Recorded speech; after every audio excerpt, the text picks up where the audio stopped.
Sobre a possível troca, os clubes estão de fato conversando. Eu acho que isso é bom para o Palmeiras, partindo da ideia de que a Leila Pereira já demonstrou total desapego ao Dudu quando houve aquele movimento do jogador para se transferir para o Cruzeiro. O Dudu vai fazer 33 anos em janeiro, tem um salário que é um dos mais altos, se não o mais alto do futebol brasileiro. O Gabriel vai fazer 28, então se o Palmeiras acredita, e de fato acredita, né? Senão não iria tentar, que o Gabigol, vestido de verde, poderá voltar a jogar o que jogou um dia, ele pega um jogador mais jovem, se livra de um salário alto de um jogador que é reserva e que seria reserva no Flamengo. O Dudu versão 2024 seria reserva no Flamengo. E volta de uma lesão grave, não se sabe como ele vai sair, ele não vai querer um contrato de um ano. Se o Dudu queria sair do Palmeiras e para o Cruzeiro para ter um contrato longo, ele não vai querer para o Flamengo para ter um contrato de um ano e meio, até o final do ano que vem. Não faz sentido, ele vai querer um contrato mais longo. E se o Flamengo ofereceu um ano para o Gabriel, por que ele vai oferecer 2 ou 3 para o Dudu? O Dudu acho que é o jogador mais importante nessa história recente de vitórias e títulos do Palmeiras, na minha visão. Mas ele já não é mais o mesmo e vem de uma lesão grave. O Dudu tinha a idade do Gabigol em 2019, quando ele era, inclusive, antes do final do campeonato, o campeão brasileiro de 18 como protagonista do time do Felipão. Então o tempo passou, ele está mais velho, ele já não consegue render tanto natural. Ainda pode ser um jogador importante, pode, mas pagar tanto por mês para ter um reserva, que a priori ele vai ser reserva. É difícil entrar ali nesse time, pelo momento dele. Ele está reserva do Palmeiras. Então, como o Palmeiras acha que vai recuperar o Gabriel, para o Palmeiras faz muito mais sentido. Ele faz uma troca no seu fluxo de caixa ali na sua folha de pagamento. Sai o Dudu, caro, entra o Gabriel, caro. E vamos ver, mais jovem, vai que recupera o jogador. E movimenta o mercado e tudo. Parece que os dirigentes do Palmeiras, a comissão técnica, estão interessados mesmo em ver o Gabriel como... Eu acho que é meio um fetiche, né? Mas, enfim, até pelo momento também do Gabriel, que é muito ruim, já dura 20 meses. Mas faz sentido para o Palmeiras dentro desse contexto. Para o Flamengo, a lógica é o quê? O Palmeiras não vai pagar. O Flamengo já sabe que o Palmeiras não vai botar dinheiro para liberar o jogador antes. Nas conversas entre os clubes, isso já ficou claro. E o Flamengo sabe disso. Trocar pelo Dudu, então deixa o Gabriel lá. No final do ano, o Palmeiras leva para presente, embrulha e manda e seja feliz. E fica lá, à disposição. Se precisar dele um dia, escala. Volta a relacionar. Ele é funcionário do clube, tem contrato em vigor com o Flamengo. Quando tiver que jogar, joga. Não tiver que jogar, não joga. Estamos conversados. Seria o mais lógico. Mas não vou me surpreender se os cartórios do Flamengo fizerem essa bobagem de trocar o Dudu pelo Gabriel, oferecendo um contrato de 2, 3, sei lá quantos anos para o Dudu, a caminho do 33º aniversário, que será em janeiro do ano que vem. Muito bem. Nossa enquete aqui está bombando. Embora o Trajano falou que não tinha interesse, muitos votos já aqui. Já quase 5 mil votos na Eu que enquete. não tenho interesse. Sim, Mas as pessoas em casa têm interesse, sim, o torcedor do Palmeiras, do Flamengo, quem gosta de futebol. É um problema meu, particular. Não estou te sim. segurando, não. É uma coisa íntima. Íntima. Danilo, intimamente, é bom para quem essa possível negociação? E ontem teve o Dudu depois do jogo lá treinando meio triste, né? Dentro do campo, umas imagens que apareceram lá. E o inverso disso é o Estevão, que fez mais um golaço. Até o Rogério Ceni falou: não dá para parar esse cara. Pois é, o Dudu ficou bastante chateado com a atuação da diretoria do Palmeiras, está chateado até agora, entende que o Palmeiras não está valorizando a volta de um jogador que ficou 10 meses parado, mas a verdade, né, a gente tem que ser bem sincero aqui, o Dudu procurou essa situação, porque ele foi atrás do Cruzeiro, ele tentou... conversou com o Cruzeiro para ir para lá, e ele se colocou numa situação em que a Leila Pereira decidiu que ele não era mais útil para o Palmeiras e deu aquela entrevista que deu na véspera ali de Dudu decidir que ia ficar no Palmeiras. Ele está bem chateado, ele se sente desvalorizado, acha que estão empurrando ele para outro lugar. E também outra coisa, não é só a Leila Pereira que não faz muita questão do Dudu, a gente sabe que a comissão técnica também não está ali na diretoria falando, não, por favor, segura o Dudu, eu quero que o Dudu fique de qualquer jeito. Então, tem a Leila Pereira, que não quer o Dudu no Palmeiras mais, e tem a comissão técnica, que não faz mais questão de ficar com o Dudu. Dito isso, eu acho que a troca é melhor para o Palmeiras. Concordo com o Mauro no raciocínio da troca de dinheiro, então o que o Dudu ganha no Palmeiras provavelmente é a mesma coisa que o Gabigol chegaria ganhando. Então você chega ali na folhinha de Excel, no RH, e fala, ó, só troca o CPF desse aqui pelo CPF desse aqui, o salário é praticamente o mesmo. A diferença é que o Gabigol tem 28 anos, o Dudu tem 33. É um negócio de risco para os dois lados, porque o Gabigol não joga nada faz um tempo, E o Dudu tá voltando de uma lesão grave e já tem 33 anos. E nas vezes que entrou em campo, não conseguiu desempenhar um bom futebol. Nos últimos tempos, jogou contra o Grêmio, jogou contra o Fortaleza, e não tava, deu para ver que ele estava bem fora de ritmo ainda, então é difícil a gente saber. E o Palmeiras, nos últimos tempos, já viveu sem o Dudu, não só por conta da lesão, mas também porque o Dudu pediu para sair na época do Catar e conseguiu o resultado. Então a análise ali da diretoria e da comissão é que o Palmeiras não depende do Dudu para jogar bola, até porque, como você disse, tá vindo o Estevão. Então eu acho que é um negócio melhor para o Palmeiras nesse aspecto, embora eu considere que os dois assumam riscos. Eu não consigo ver para o Flamengo uma questão boa do Dudu, a não ser uma resposta, entre aspas, de não perder o Gabigol à toa. Então falar assim, a gente vai perder o Gabigol agora, então a gente vai pelo menos pegar o Dudu ali, meio que tirando o ídolo do Palmeiras, porque se você olhar para o time do Flamengo, o Dudu vai ser reserva, não tem como ele ser titular.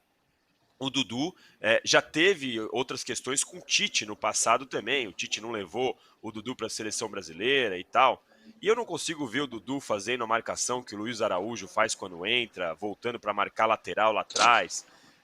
Então, assim, eu acho que é uma troca bem arriscada para os dois, mas melhor para o Palmeiras nesse aspecto, considerando que o Gabigol tem ainda 28 anos e que é uma posição que o Palmeiras precisa mais do que a do Dudu. Mas para mim o fundamental aqui é a gente falar. O Dudu procurou essa situação. Está chateado, está bravo, mas ele procurou e ele que se colocou nessa situação de o Palmeiras pensar em trocar. Porque se ele tivesse quietinho, se recuperando, sem ter procurado o Cruzeiro e etc., nunca a Lila Pereira ia ter coragem de propor essa troca. Mas nunca. Agora o Dudu abriu a porta para que tudo isso seja feito e agora tem que aguentar as consequências. Sobre o jogo, quer que eu já fale do jogo? A gente fala depois? Pode falar. Não, sobre o jogo, o Estevão é realmente um absurdo. Tá jogo a jogo se confirmando como uma promessa que não tá oscilando como a gente imagina que um jogador de 17 anos pode oscilar.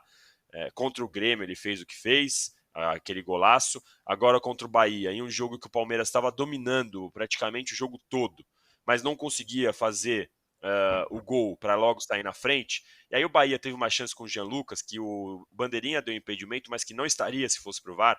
E ali o Palmeiras percebeu que não adiantaria dominar e não fazer o gol. Aí apareceu o Estevão no último lance do primeiro tempo, um golaço. E aí no segundo tempo o Palmeiras conseguiu controlar o jogo. O Palmeiras jogou muito bem, dominou o Bahia, e o Bahia jogou bem abaixo do que eu esperava, considerando aí a posição que o Bahia tá, as últimas contratações e tal. Mostra que o Bahia ainda vai precisar remar um pouquinho para conseguir acompanhar Palmeiras, Flamengo, Botafogo. Agora o Palmeiras dominou o Bahia, sofreu pouquíssimo. O Everton praticamente não tocou na bola. Foi uma partida muito boa. E aí termina com a questão simbólica do Dudu, né? O Abel fez todas as trocas, não colocou o Dudu. O Dudu é filmado depois no banco de reservas ali, chateado, conversando com o Lomba. E na coletiva de imprensa, o Abel Ferreira disse que o Dudu jogou 25 minutos, está com perna pesada, não pode jogar porque o campo que jogamos contra o Grêmio, 25 minutos. O Palmeiras ganhando de 2-0 em casa, daria para ter colocado 10 minutos o Dudu se o Abel quisesse. Então, foi bem simbólico o Dudu ter terminado no banco do jeito que terminou ontem, numa vitória em casa. Pois é, só um detalhe do jogo, né? O nosso glorioso Jean Lucas, o cara perde um gol inacreditável, em seguida o Palmeiras faz 1-0. No segundo tempo ele perde outro gol, e aí o Palmeiras em seguida faz 2-0 com o Rony. Que tarde do nosso Jean Lucas. Sem se dizer que foi ele que deu o passe interceptado pelo Aníbal Moreno para o lançamento. Para o lançamento para o Estevão. E o Estevão, e ele sai correndo atrás do Estevão, ele leva o drible do Estevão na área. Não foi uma tarde. Arnaldo Ribeiro. Tem o Botafogo agora, vice-líder, me calando. Inclusive tem um cara aqui, mandando mensagem, falando o seguinte: Arthur Pego, como é bom começar a semana sem ouvir a pataquada da espanholização. Obrigado. É o Botafogo que é o intruso aí. Muito bom, muito bom, muito bom. Enquanto tem a discussão sempre estimulada por você, Tironi, entre Palmeiras e Flamengo, e agora incrementada pelo Dudu Gabigol, antes só concordo com os companheiros, a troca não digo que só é boa, mas é muito melhor para o Palmeiras, muito melhor. A questão da idade e da lesão grave do Dudu pesam completamente a favor do Gabigol, que nunca teve uma lesão séria na vida. A questão do Gabigol é aqui, ó, não, as pessoas estão ouvindo só, não é cabeça. O Gabigol, desde que não foi convocado para a seleção, para a Copa, desistiu e, de repente, se você consegue mobilizar um cara desse, você consegue recuperar. A única dúvida para mim em relação a Gabigol no Palmeiras é justamente esse processo que o Dudu está sofrendo. Porque no Palmeiras existem duas estrelas, Leila Pereira e Abel Ferreira. E acho que tudo bem. É assim que tem funcionado. Nenhum jogador brilha mais que a dupla. E o Gabigol, se for para o Palmeiras, vai ter que entrar nessa roda aí, nessa dança. Não vai ser o... Não tem estrela da companhia. Estrela da companhia é o treinador e a presidente, certo? Então, eu acho que é essa situaçãozinha. Agora, em relação à troca, não, a troca desproporcional. Só Palmeiras ganha com ela, na minha visão. O que estão fazendo com o Dudu é um pouco cruel até, sabe, Tironi? Mas, quando ele... Mas também, depois do que o cara fez? Então, quando ele sinalizou para ir para o Cruzeiro, né, ficou dessa situação. E aí agora ele está sendo fritado num óleo... quente todas as semanas, todos os dias. Porque, né, Danilo, uma coisa é colocá-lo lá no Centenário, naquele friozão, na neblina, para jogar 25 minutos. Com o estádio cheio em casa, com a vitória garantida, não coloca. Só coincidência? Não. É método. Pois é. Tudo que o Abel faz é método, né? É estratégia. Arnaldo, você se lembra da entrevista do técnico do Palmeiras, Abel Ferreira, justamente no jogo subsequente às declarações da Leila e a reviravolta com o Dudu permanecendo? Sem dúvida. Não lembro qual foi a partida, né? Mas o discurso foi de tá tudo bem, tá tudo bem. Não parece, né? Pelo menos não parece tão bem assim. Exato, né? Versões oficiais. O Abel não comparia a briga com a torcida do Palmeiras que se mobilizou. Ô, Arnaldo, tem alguém batendo aqui na porta falando assim, e o Botafogo, hein? Então, mas aí tá, é o meu sub... Eu não posso falar favorito, porque a torcida do Botafogo não gosta de mim, né? Mas assim, o Botafogo, para mim, correndo por fora, tem uma circunstância interessante. Ontem, não só varreu o Atlético, apresentou 3 jogadores bons no intervalo, não perderá ninguém nessa janela, e a tendência é o time que está consistente crescer em qualidade, enquanto Palmeiras e Flamengo têm os seus percalços aí. O Palmeiras contratou jogadores novos, vamos ver qual vai ser o encaixe. O Flamengo vai receber só daqui uma semana a turma da Copa América, e o Botafogo está na toada, e acho que depois do que aconteceu o ano passado, me parece recuperado em termos emocionais. Técnico bom, hein, cara? O técnico tá indo muito bem, o Arthur Jorge. E se reforçou. Acho que se o Botafogo não tivesse a perspectiva, não teria investido nessa janela o que investiu. E a rodada do meio de semana agora, ela é a última sem a janela, né? A partir do próximo final de semana já podem ser inscritos jogadores contratados. Então, o Botafogo, eu acho que tem condição de acompanhar a disputa. Fora a peculiaridade de jogar contra o Palmeiras na Libertadores, né? No confronto direto. Fora a questão institucional Textor e Leila, né? Que tem muita coisa aí também na conversa. Então, eu vejo o Botafogo muito bem, forte, bem mais forte para mim o elenco do que do ano passado. Para mim, bem mais forte. E um técnico que encaixou bem com um grupo de jogadores. Então, para mim, são os 3 que têm condição de disputar o título brasileiro.